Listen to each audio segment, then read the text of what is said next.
որ կասել էիք, որ այստեղ գազելներով մարդկանց են բերել, ինչ եք ֆիքսել շատերում։ Ուրեմն կանգնած էինք ուղղակի այստեղ ու նկատեցինք, որ գազելով մոտ 10 հոգի մարդ էին դերել ու իջացրեցին տեղամաս, հետո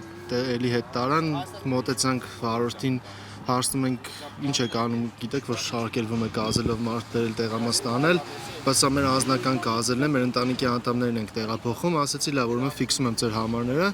բա խնդիր չկա, հետո դուրս եկան ովքեր որ մտել էին ընտրելու, մոտենում եմ ասում եմ ինչ եք գազելով գալի, բայց գազելը վարձած է, մենք վարձով ենք վերցրել այս գազելը, այսինքն ստացվում է հասարակ հակասություն, մեկը ասում է գազելը անձնական է, մեկը ասում է գազելը վարձած է, ինչը տեղ է տալիս 35 CA 282, սա օրական հերթական համարներ էր, այսինքն բան ինչ-որ տեղին համարներ չէր, պետական բան չէր ու որեն բան չկար իրար։ Ազերժողովի նախագահի ոստիկաններին տեղեր պահեցիք։ Ոստիկաններին միանգամից տեղյակ եմ պահել, համարները նրանց մոտ պահեմ տվել ու իրանք արդեն եթե նորից նկատեն այդ համարներով գազելին, ձեռնարկեն համապատասխան միջոցներ հույս ունենանք։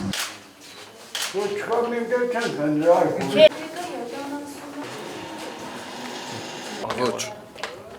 Ոչ մի միջադեպ չի գրանցվել։ Ասում է շատ հանդարտ, նորմալ վիճակ։ Տեղեկություններ կան, որ այստեղ գազելով մարդկանց են բերել։ Ես էլ չեմ կարող ասել, որովհետև ինքս գտնվում եմ ներսում, ներսն եմ, ես դուրս չեմ կարող գալ։ Երևի բերել եմ այդ, չեմ կարող ժխտել, ոչ էլ հաստատել։ 115 հոգի,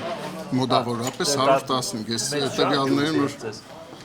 ակտիվություններ ես չեմ կարող ասել։